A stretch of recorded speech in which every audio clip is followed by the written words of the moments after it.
In the winter of 1894, in a storage warehouse on the south edge of Chicago, a clerk cataloging materials salvaged from the world's Columbian Exposition found something that did not match his inventory sheet. The morning was cold, the kind of January cold that made breath hang visible in the unheated space, and frost had formed on the inside of the warehouse windows. He had been assigned to document the contents of 37 crates marked architectural salvage, decorative plasterwork mostly, fragments from pavilions that had been dismantled the previous autumn. The inventory specified plaster reliefs, cornices, column capitals. The crate he opened contained something else, a set of glass plate negatives, each wrapped in oiled paper, labeled with dates and building names in neat handwriting. He held one plate up to the gray light filtering through the frosted glass. The image showed the interior of a structure he did not recognize, not from the fair, but something older, more substantial. The photograph was dated April 1891, 18 months before the Exposition's official opening. According to every published record, the fairgrounds in 1891 had been an empty marsh. The photograph showed a completed building. He examined the other plates, more interiors. Ornate ceilings, marble floors, elaborate mechanical systems visible in basement corridors. One image showed what appeared to be a power distribution room, with machinery that looked decades old, its brass fittings tarnished, its casings showing wear. Another showed a vast hall with columns that rose 3 stories, the stone bearing faint discoloration, consistent with years of exposure, not the crisp whiteness of fresh plaster. The dates on the labels range from 1890 to early 1892. The buildings these images documented should not have existed yet. According to the official timeline published in Harper's Weekly and the Chicago Tribune, construction had begun in earnest only in 1891, and most structures were not completed until weeks before the fair's opening in May 1893. Yet here were photographs of finished interiors, dated more than a year earlier, showing spaces that looked not newly built, but already aged. The clerk set the plates aside and continued his inventory. The rest of the crate contained what the manifest claimed: plaster fragments, painted canvas, wooden molding. He completed his documentation, noted the glass plates as photographic materials, undated, and moved to the next crate. The negatives were filed with other miscellaneous salvage. In 1897, when the warehouse was cleared to make room for industrial equipment, the crate's contents were transferred to the Chicago Historical Society's storage annex. The plates were separated from their oiled paper wrappings, placed in a general photography collection, and labeled World's Fair Various. The dates on the original labels were not recorded. The contradiction was absorbed into the archive, preserved but unexplained. On the 21st of October, 1890, in Washington, a congressional committee met to finalize the selection of Chicago as the site for the world's Columbian Exposition, an event intended to commemorate the 400th anniversary of Columbus's arrival in the Americas. The exposition would celebrate American industrial progress, showcase technological innovation, and demonstrate the nation's capacity to rival the grand exhibitions staged by European powers. The committee reviewed Chicago's proposal, a 600-acre site along the shore of Lake Michigan, mostly undeveloped marshland and sandy waste. The plan called for the construction of more than 200 buildings, exhibition halls, state pavilions, foreign structures, administrative facilities. The architectural firm of Burnham and Root had been selected to oversee the design. The projected timeline allowed 30 months for planning, construction, landscaping, and the installation of exhibits. It was ambitious. The committee approved. What the congressional record does not mention is a separate assessment conducted 3 months earlier by a team of engineers hired to survey the proposed site. Their report, filed with the Chicago Department of Public Works in July 1890, described the land as unsuitable for major construction without extensive preparation. The soil was saturated, the water table high. Any substantial building would require deep foundations, pile driving, drainage systems. The report estimated that preparing the site alone would consume 12 to 18 months. The construction timeline presented to Congress assumed the land would be ready immediately. The engineer's report was noted and filed. No delay was announced. Ground was broken in February 1891, and by summer of that year, the first structures were reportedly under construction. Yet photographs taken in August 1891 by commercial photographers documenting Chicago's growth show the Exposition site still largely undeveloped, excavations underway, but no completed foundations, no rising walls. A series of images published in the Chicago Inter-Ocean in September 1891 depict the fairgrounds as a construction site in its early stages. Muddy ground, scattered equipment, timber framing for a few buildings, but nothing resembling the scale of architecture later claimed. The captions describe the work as progressing on schedule. By December 1891, the same newspaper reported that the main exhibition buildings were nearing completion, their exteriors substantially finished. In 12 weeks, an architectural transformation was said to have occurred, an impossible rate of construction given the materials and methods of the period. A building the size of the Manufactures and Liberal Arts Building, which covered more than 30 acres and rose to a height of 200 feet, would require months to erect its steel frame alone, not including foundations, exterior cladding, interior finishing, or the installation of mechanical systems. The timeline does not add up. Inside the planning offices of the Exposition, documents circulated among the architects and engineers assigned to various pavilions. A memorandum dated 15th of March, 1892, addressed to Daniel Burnham, the Exposition's Director of Works, raises concerns about structural inconsistencies noted during recent site inspections. The memo, preserved in Burnham's personal papers at the Art Institute of Chicago, describes discrepancies between the architectural plans on file and the actual dimensions of several buildings. The Electricity Building, for instance, measured 40 feet wider than its approved blueprint specified. The Machinery Hall's foundation extended 30 feet deeper than the engineering drawings indicated. The memo requests clarification. Were the plans revised after approval, or were the structures built to different specifications than those submitted? No reply is attached. A marginal note in Burnham's handwriting reads, "Dimensions verified. Plans to be updated retroactively. Plans updated retroactively." The phrase suggests that the buildings were constructed first, and the documentation adjusted to match rather than the standard process where plans dictate construction. This inversion appears elsewhere in the Exposition's administrative records.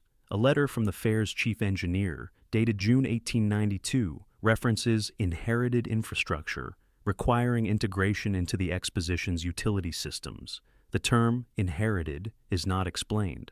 The letter discusses electrical conduits, water mains, and steam tunnels already present on the site, which the engineer describes as of unknown provenance but serviceable condition.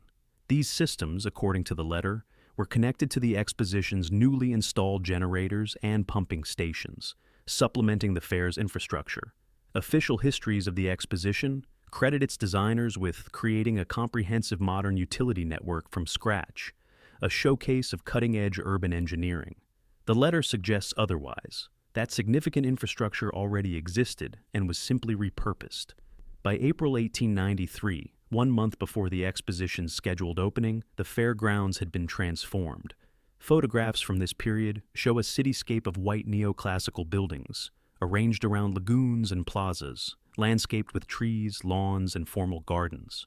The structures gleamed with white stucco, their columns and facades creating a unified architectural vision that newspapers called the White City. The scale was staggering. More than 200 buildings had been erected in less than 2 years, a feat of construction that visitors and journalists described as miraculous. The official narrative emphasized the speed and efficiency of American industry, the coordination of labor and materials, the triumph of modern engineering. What the narrative did not address were the logistical details that such an undertaking would require. Concrete, for instance. The Manufactures and Liberal Arts Building alone required thousands of cubic yards of concrete for its foundation and support piers. In 1891, concrete production in Chicago was limited. The city's cement plants, operating at full capacity, could supply perhaps a few hundred cubic yards per week, enough for ordinary construction but insufficient for the Exposition's needs. Importing cement from Eastern producers would have required rail shipments that the records do not reflect. A survey of freight manifests from 1891 to 1893, preserved in the archives of the Illinois Central Railroad, shows no unusual spike in cement deliveries to Chicago during this period. The materials to build the fair's foundations do not appear in the transportation records. Yet the foundations were built. The buildings stood. The same applies to steel. The Exposition's largest structures utilize steel framing, an advanced technique for the period, requiring precision manufacturing and skilled erectors. The steel industry in the early 1890s was concentrated in Pittsburgh and the Eastern Industrial Corridor. Orders of the magnitude required for the fair would have been substantial enough to appear in production records, yet contemporary steel industry publications make no mention of contracts for the Exposition. A retrospective analysis published in Engineering News in 1897 estimated that the fair's buildings would have consumed approximately 12,000 tons of structural steel. The article noted that no corresponding increase in regional steel production was recorded during the construction period. The steel, like the concrete, came from somewhere, but the supply chain is invisible in the archive. On the 1st of May 1893, the world's Columbian Exposition opened to the public. The inaugural ceremony drew more than 100,000 attendees, who filled the court of honor and spilled across the surrounding plazas. President Grover Cleveland pressed a telegraph key that symbolically activated the fair's machinery, and fountains surged, electric lights blazed, and flags unfurled across the grounds. The spectacle was overwhelming. Visitors wandered through exhibition halls filled with technological marvels, international displays, and artistic installations. They rode the Ferris wheel, newly invented for the fair, which lifted them 200 feet above the lagoons. They toured state pavilions and foreign buildings, each showcasing regional architecture and culture. They marveled at the White City's grandeur, the harmony of its design, the apparent newness of everything they saw. Yet, not everything was new. A journalist from the Boston Globe, attending the fair in June 1893, published an article describing his impressions of the Fine Arts Building. The structure, designed in a neoclassical style to house the Exposition's art collection, struck him as incongruous, while the other buildings of the White City appeared freshly constructed, their plaster crisp, their surfaces unmarked. The Fine Arts Building had a different quality. The stonework, though cleaned and polished, showed signs of weathering in sheltered corners. The interior marble, he wrote, bore scuff marks and small chips, inconsistent with a building only weeks old. The mechanical systems, elevators, ventilation ducts, electrical fixtures, appeared not merely installed, but settled, their brass fittings showing a patina that develops over years, not months. He noted these observations without drawing conclusions, presenting them as curiosities that lent the building an air of solidity the other pavilions lacked. The Fine Arts Building, he observed, felt permanent, while the rest of the fair felt temporary. This distinction was intentional, according to the official explanation. The Fine Arts Building, unlike most of the Exposition structures, had been constructed with durable materials, brick, stone, and steel, rather than the temporary staff, a mixture of plaster and fiber used for the other pavilions. It was designed to outlast the fair, to serve as a permanent museum for Chicago after the Exposition closed. This explained its different character, its more substantial presence. The article accepted this explanation. Yet the building's architectural details, the style of its moldings, the proportions of its spaces, the design of its mechanical systems, aligned more closely with structures built in the 1880s than with contemporary 1890s construction. The building felt older because, in ways the archive does not fully explain, it may have been. The Exposition ran from May through October 1893, drawing more than 27 million visitors over 6 months. It was a cultural phenomenon, influencing American architecture, urban planning, and popular aesthetics for decades. The White City's neoclassical style became a template for civic buildings, inspiring the City Beautiful movement that reshaped downtowns across the country. The fair demonstrated the power of coordinated design, the appeal of monumental architecture, the possibilities of modern infrastructure. It was hailed as a triumph, and then, in the months following its closure, it was systematically dismantled. The official reason was practical.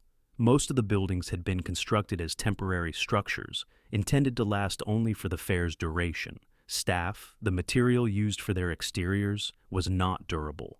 It would not survive Chicago's harsh winters, its freeze-thaw cycles, its humidity. The buildings had served their purpose. They would be torn down, their materials salvaged or discarded, the land cleared for other uses. This made sense. Temporary exhibitions are temporary.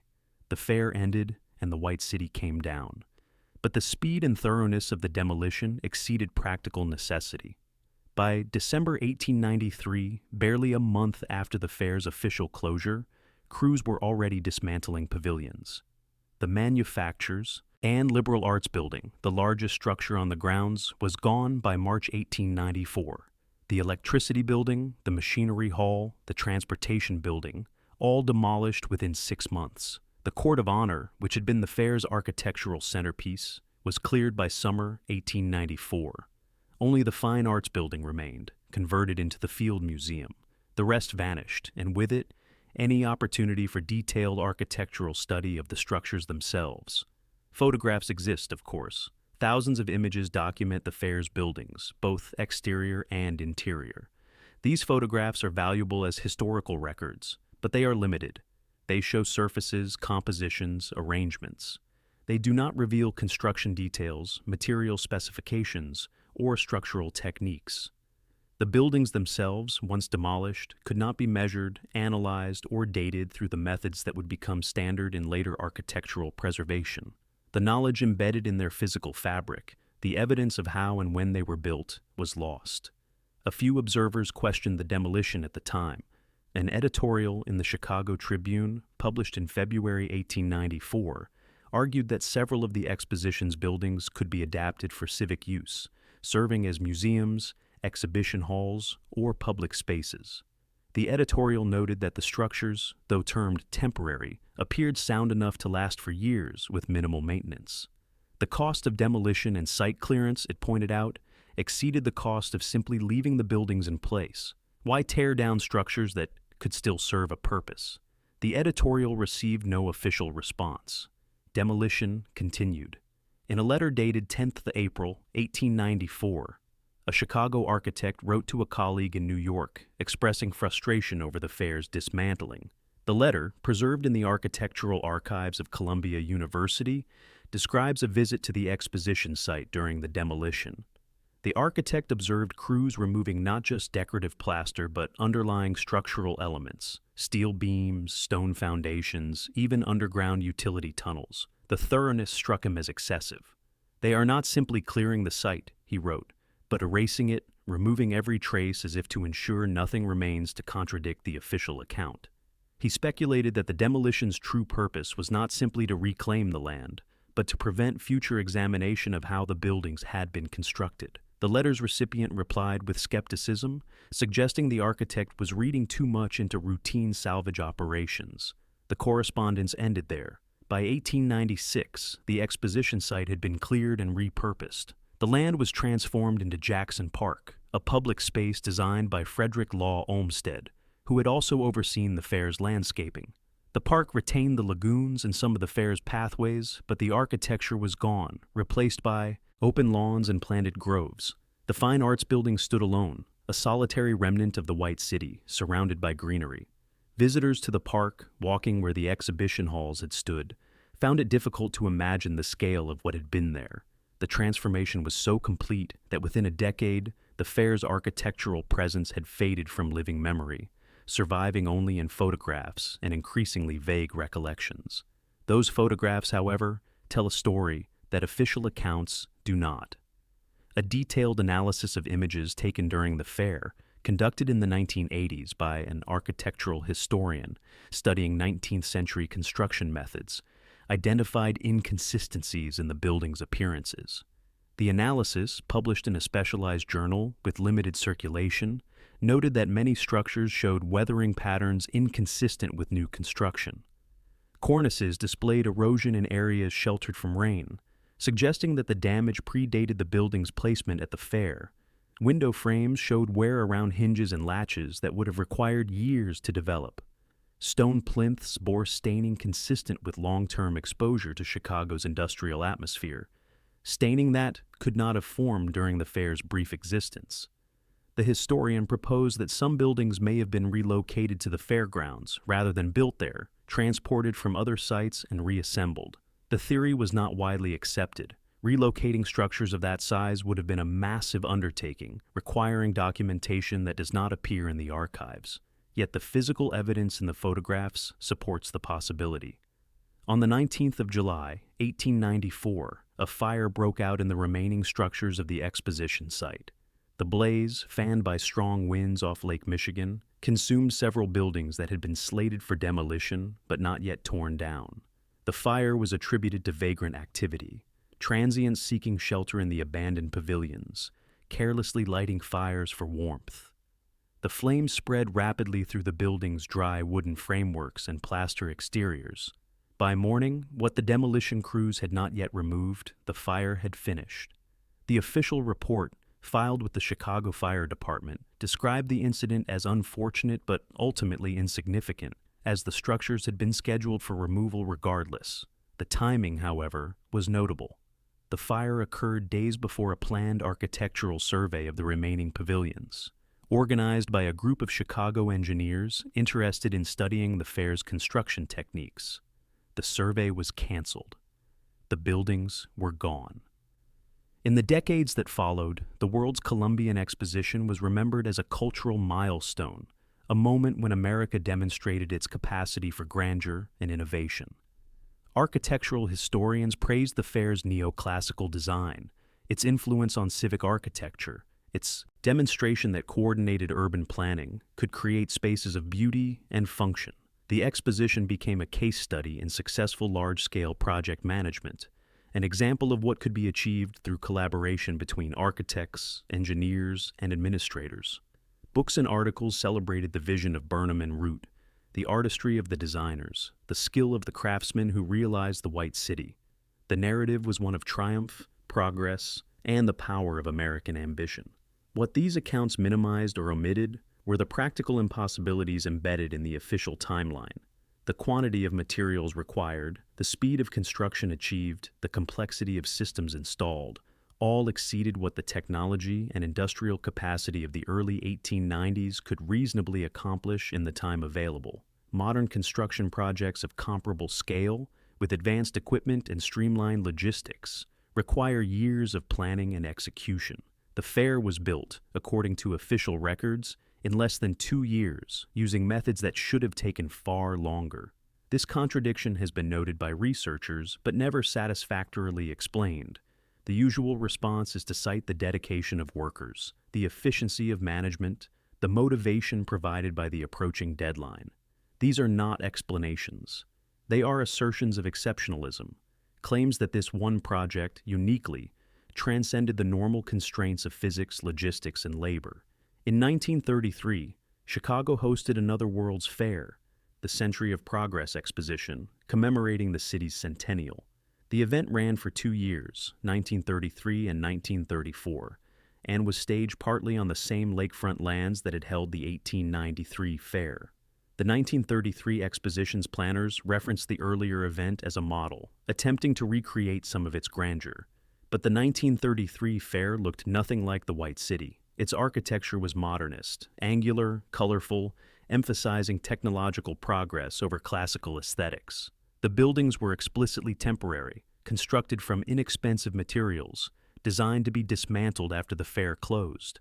And despite modern construction techniques, despite 40 years of industrial advancement, the 1933 fair's construction required 3 years of planning and 2 years of building. The structures were simpler, smaller, and less ornate than those of 1893, yet they took longer to erect. The comparison highlights the improbability of the 1893 timeline. During the planning of the 1933 exposition, organizers consulted records from the 1893 fair, seeking insights into logistics, crowd management, and site layout. A memo from the 1933 Planning Committee, dated November 1931, notes difficulties accessing complete documentation from the earlier event. Many records, the memo states, were lost in a fire at the Chicago Historical Society in 1921. Other documents were never transferred to the Society's archives, remaining in private collections or simply disappearing after the fair concluded. The memo expresses frustration that so few technical drawings, construction schedules, or cost ledgers survived. For an event of such magnitude and importance, The documentary record was surprisingly sparse. The 1933 planners proceeded without the detailed guidance they had hoped to find, inventing their own solutions to problems that should have been solved 40 years earlier. The 1921 fire mentioned in the memo destroyed a significant portion of the Chicago Historical Society's holdings related to the 1893 Exposition. The fire, which started in a storage room, was never fully explained. Contemporary newspaper accounts attributed it to faulty wiring, a common cause of fires in that era. The Society's records indicated that the destroyed materials included correspondence, financial documents, and technical specifications from the fair. Some of these materials were unique, not duplicated in other archives. Their loss created gaps in the historical record that subsequent researchers struggled to fill. An insurance assessment filed after the fire listed the destroyed items in general terms, but provided few specifics. Among the losses, architectural drawings, various pavilions, quantity unknown, and photographic negatives, unprocessed, dating 1891-1893. The negatives, had they survived, might have answered questions about the fair's construction timeline. They did not survive. By the mid-20th century, interest in the 1893 Exposition had faded. It was a historical footnote, studied by specialists but largely forgotten by the general public. The fair's influence on American architecture remained, but the event itself was overshadowed by subsequent expositions, by the world wars, by the rapid transformations of American society. When scholars did examine the fair, they focused on its cultural impact, its role in shaping aesthetics and urban planning. Few questioned the logistics of its construction. The official narrative was accepted. The fair was built quickly because it had to be, and American ingenuity made it possible. The contradictions in the timeline, the missing records, the speed of demolition, these were not seen as mysteries requiring investigation, but as minor anomalies in a well-documented historical event. In the 1970s, a graduate student in architectural history at Northwestern University began research for a dissertation on Chicago's building practices in the late 19th century. The student's focus was on construction techniques, materials sourcing, and labor organization. As part of the research, the student examined records related to the 1893 Exposition, hoping to use the fair as a case study in large-scale project management. What the student found were inconsistencies. Payroll records from construction firms hired for the fair showed far fewer workers than would have been needed for the timeline claimed. Materials invoices, when they existed, did not account for the quantities required. The student noted these discrepancies in research notes but did not pursue them, focusing instead on less problematic aspects of the topic. The dissertation, completed in 1978, mentioned the fair only briefly, citing it as an example of coordinated design but avoiding detailed analysis of its construction. The student's notes, donated to Northwestern's archives after retirement, were rediscovered in 2007 by a librarian cataloging the collection. The notes included a passage that had been struck through in pen, indicating the student had decided not to include it in the final dissertation. The Exposition's construction timeline defies explanation when subjected to logistical analysis. Either the official records are incomplete, or the buildings were not constructed in the manner claimed.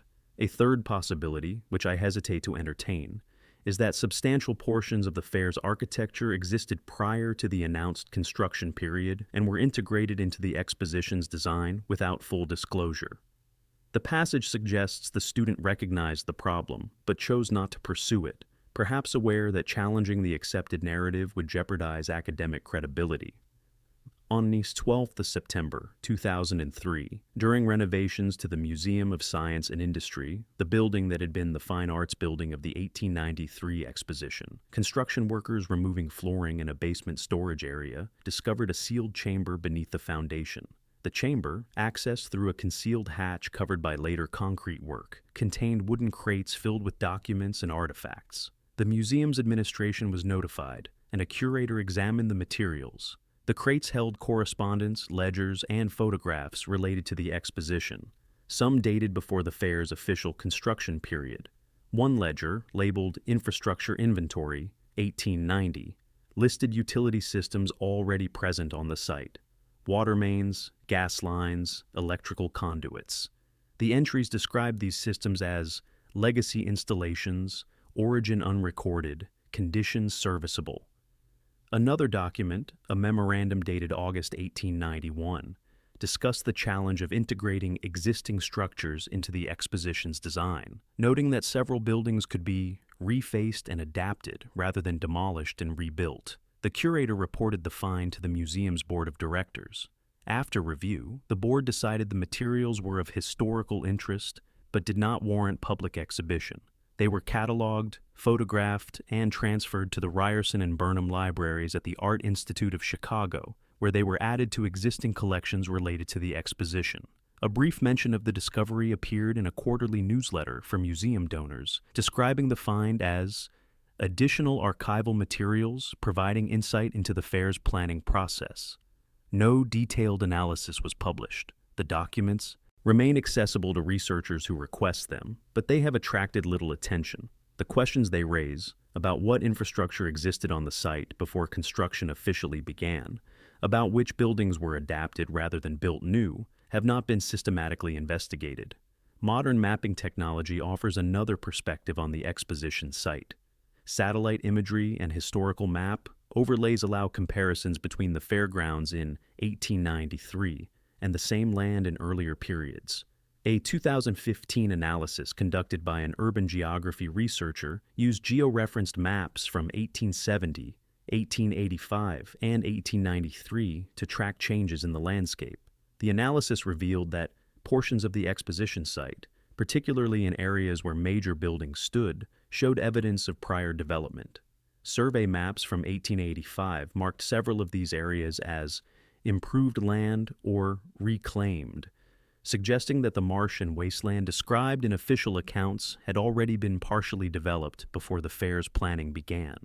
Property records from the 1880s indicate that some parcels within the future fairgrounds had been sold to private developers, though what they built, if anything, is not recorded. The land was acquired by the Exposition Authority through eminent domain, and any existing structures would have been incorporated or removed. The official narrative describes the site as essentially vacant when work began. The mapping data suggests otherwise. The city of Chicago itself retains traces of the fair, though not in obvious ways.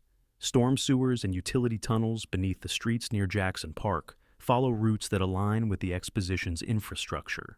A survey conducted by the city's Department of Water Management in 1998, updating maps of underground systems, found sections of tunnel and conduit that predated the surrounding infrastructure by decades. These older sections, constructed with techniques characteristic of the 1880s, connected to the systems installed for the fair and continued in use long after the exposition ended. Their existence suggests that the fair's builders did not create a utility network from scratch, but expanded and connected to infrastructure already in place. This is not unusual in urban development. New projects frequently integrate existing systems. What is unusual is the absence of documentation about these earlier installations. The tunnels exist, but their origins are not recorded. They simply were there, and they were used. In 2011, a construction crew excavating for a new building near the former fairgrounds unearthed a section of decorative stonework buried 6 feet below grade. The stones, carved with classical motifs, were photographed and documented by a city archaeologist before being removed to allow construction to proceed. The stonework was identified as likely coming from one of the exposition's buildings, buried during the site's clearance in the 1890s. But the stone's condition puzzled the archaeologist. They showed weathering consistent with years of exposure, not just the brief period of the fair's existence. Chemical analysis of the stone's surface indicated that the weathering patterns had formed over decades, suggesting the stones were significantly older than the official construction date of the buildings they came from. The archaeologist report, filed with the city's Historic Preservation Office, noted this anomaly but offered no explanation. The stones were stored in a municipal facility and have not been publicly displayed. Today, Jackson Park retains its lagoons and pathways, remnants of the fair's design. The Museum of Science and Industry stands as the sole architectural survivor, its neoclassical facade a solitary echo of the White City. Visitors to the park rarely know that they walk where grand exhibition halls once stood, where millions gathered to marvel at technological wonders and architectural splendor. The fair exists in memory and photographs, in the histories written about it, in the influence it had on American culture. but the physical reality of the event, the buildings themselves, the evidence of how they were constructed, the materials from which they were made, is gone, removed with a thoroughness that exceeded practical necessity. The pattern is not unique to Chicago. World's fairs and international expositions of the late 19th and early 20th centuries followed similar trajectories. Elaborate temporary structures, built with apparent speed, operated for months, then demolished completely. The 1889 Paris Exposition left the Eiffel Tower, but removed virtually everything else. The 1901 Pan American Exposition in Buffalo was dismantled within months of closing. The 1904 Louisiana Purchase Exposition in St. Louis was torn down so thoroughly that little remains to indicate its scale. The justification was always the same. The buildings were temporary, constructed cheaply, not meant to last. Yet the speed and completeness of their removal, the systematic erasure of physical evidence, follows a pattern that suggests coordination, a shared understanding that these structures should not remain for detailed examination. If one were to propose an alternative interpretation, that these expositions showcased architecture that was not newly built, but repurposed, that the buildings incorporated or were entirely composed of structures from an earlier period, the pattern of rapid demolition makes more sense. Temporary exhibitions do not require permanent structures, but if the structures were permanent or older than claimed, their continued existence would raise questions that the official narrative could not answer.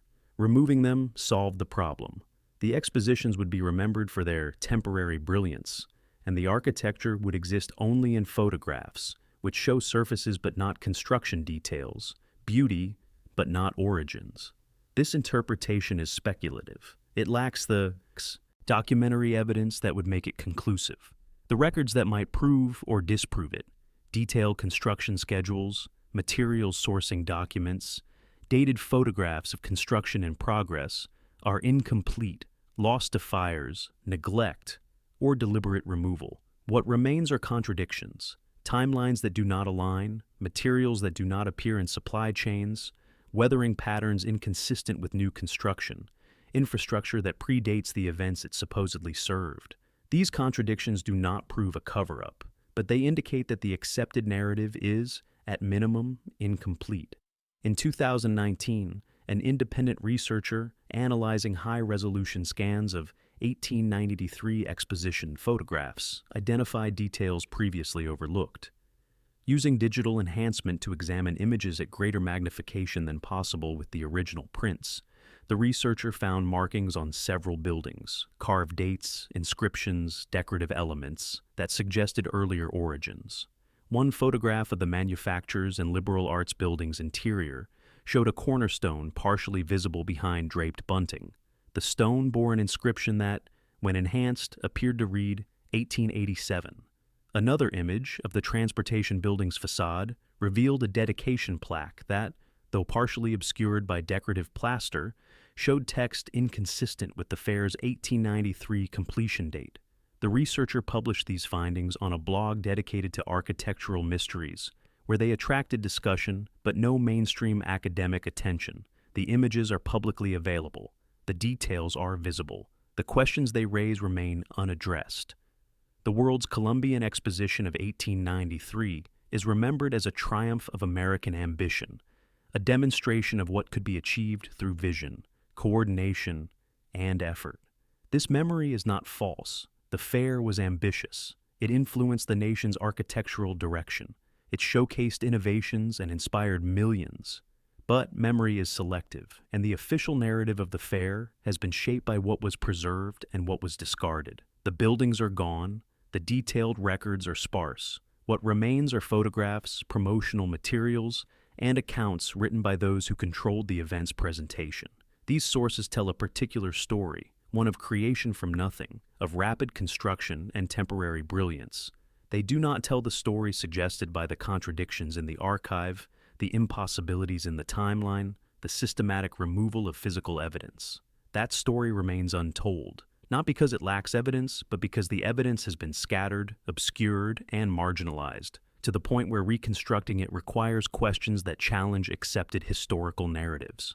If history is written by those who stage the events and control the records, then what remains unwritten is not necessarily untrue. only unauthorized. The 1893 World's Fair happened. The buildings stood. Millions visited. These facts are not in dispute. But how those buildings came to be, what they were before they became the White City, and why their removal was so thorough and rapid, these questions persist, unanswered, in the margins of the archive, in the contradictions that survive despite the care taken to erase them. The fair is over. The buildings are gone. But the pattern they suggest, if one knows where to look and what questions to ask, remains visible in the fragments that were not quite successfully erased.